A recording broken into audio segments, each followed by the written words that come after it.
ನಿಮ್ ಗೋಳು? ಪರ್ಮಿಟ್ ಇದೆಯಾ? ಪರ್ಮಿಟ್ ಇದ್ದಿದ್ರೆ ಈ ರೋಡಲ್ಲಿ ಹಾಕಿ ಬರ್ತಿದ್ದೆ. ಏನೋ ಸರ್ಕಾರದ ಕಣ್ ತಪ್ಪಿಸಿ ಕದ್ದು ಮರಳು ಸಾಗಿಸ್ತಾ ಇದೀಯಾ? ಹೌದು, ಏನೀಗ? ಗಾಡಿಗಳನ್ನ ಸೀಸ್ ಮಾಡ್ರ. ಇನ್ಸ್ಪೆಕ್ಟರ್, ಗಾಡಿ ಯಾರ್ದು ಅಂತ ಗೊತ್ತಾ? ಕಂಡು ಕಾಣ್ದಂಗಿದ್ಬಿಡು, ಮರಳು ಹಾಕ್ದು ಗುಂಡಿ ರೆಡಿ ಐತೆ. ಅಯ್ಯ ನಿನ್ನಲ್ಲೇ ಯಾರ್ದು ಅಂತ ಗೊತ್ತಿದ್ದ ಕಾಣ ಸೀಸ್ ಮಾಡ್ತಾ ಇರೋದು. ಅರೆಸ್ಟ್ ಮಾಡೋ ಎಲ್ರು. ಬನ್ನಿ ಅಲ್ಲ, ಡ್ರೈವರ್ಸ್ ಎಲ್ಲ ಅರೆಸ್ಟ್ ಮಾಡಿ, ಲೈಸೆನ್ಸ್ ಎಲ್ಲ ಸೀಸ್ ಮಾಡಿ, ಕರ್ಕೊಂಬನ್ನಿ. ನಡಿಯಾ. ಇನ್ಸ್ಪೆಕ್ಟರ್.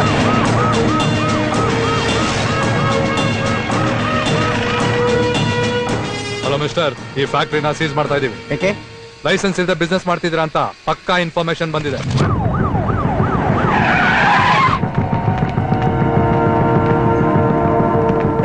ಏನ್ ಸರ್? ಹೇಳೋರು ಕೇಳೋರು ಇಲ್ವೇನೋ ನಿಮ್ಗೆ? ನನ್ ಮಕ್ಳ ನಮ್ ಲಾರಿಗಳು ಸೀಸ್ ಮಾಡಿದ್ದಲ್ದೆ ಈಗ ನಮ್ ಫ್ಯಾಕ್ಟರಿ ಲಾಕ್ಔಟ್ ಮಾಡಕ್ ಬಂದಿದ್ರ? ಎಷ್ಟೋ ಧೈರ್ಯ ನಿಮ್ಗೆ, ಎಷ್ಟೋ ಧೈರ್ಯ? ಧೈರ್ಯ ಅನ್ನೋದು ಜನ ಕೊಡೋ ಓಟ್ ಇಂದ ಬರೋಲ್ಲ, ಜನ್ಮ ಕೊಡೋ ತಂದೆ ತಾಯಿಂದ ಬರುತ್ತೆ. ಯಾವನಿಂದ ಬಂದ್ರೆ ನನ್ಗೇನೋ? ನಮ್ ಫ್ಯಾಕ್ಟ್ರಿ ಮುಟ್ಟಕ್ಕೆ ಯಾವನ ಪರ್ಮಿಷನ್ ಕೊಟ್ಟಿದ್ದು? ಹುಲಿ. ಹುಲಿಯ? ಅವನ ಯಾವತ್ತೋ ಸ್ಟೇಷನ್ ಇಂದ ಬಿಡಿಸಿ ಸರ್ಕಸ್ಗೆ ಸೇರಿಸಿದ್ದಾಯ್ತು. ಅದು ನಿಮ್ ಭ್ರಮೆ. ಅಲ್ಲಿ ನೋಡಿ.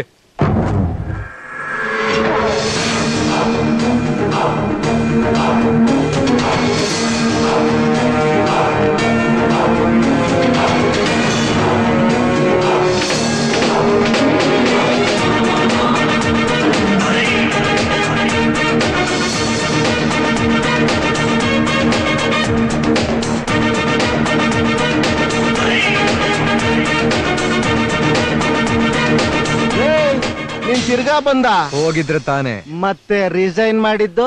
ಅದೊಂದು ಚಿಕ್ಕ ಡ್ರಾಮಾ. ನಾನು ರಿಟೈರ್ ಆಗೋಕ್ ಮುಂಚೆ ಒಂದು ಒಳ್ಳೆ ಕೆಲಸ ಮಾಡಬೇಕು ಅಂತಿದ್ದೆ. ಅದೇನು ಅಂತ ಗೊತ್ತಾ? ಇವನು ಕೊಟ್ಟ ರೆಸಿಗ್ನೇಷನ್ ನಾನು ಅಕ್ಸೆಪ್ಟ್ ಮಾಡ್ಕೊಳ್ಳಿಲ್ಲ.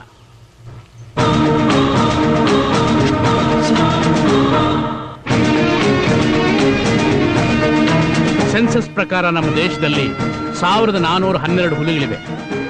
ಇದು 1413ನೇ ಹುಲಿ ನಮ್ಮ ಡಿಪಾರ್ಟ್ಮೆಂಟ್ ಇಂದ. ದೇಶದ ತುಂಬಾ ಹುಲಿಗಳನ್ನ ಉಳಿಸಿ ಅಂತ ಹೇಳ್ತಾರೆ. ನಾನು ಉಳಿಸೋದ್ರ ಜೊತೆಲಿ ಬೆಳೆಸ್ತೀನಿ.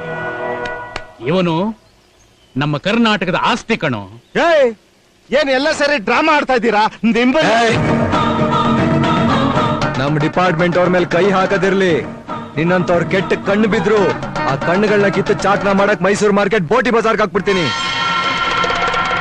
ತಾಯಿ ಚಾಮುಂಡೇಶ್ವರಿ ಪಾದದ ಮೇಲಾಣೆ, ಇನ್ 24 ಗಂಟೆ ಒಳಗೆ ನಿನ್ನ ಸಾಮ್ರಾಜ್ಯನ ಭೂಗತ ಮಾಡ್ಲಿಲ್ಲ ಅಂದ್ರೆ ನಾನು ಅವಳ ವಾಹನನೇ ಅಲ್ಲ ಕಣೋ.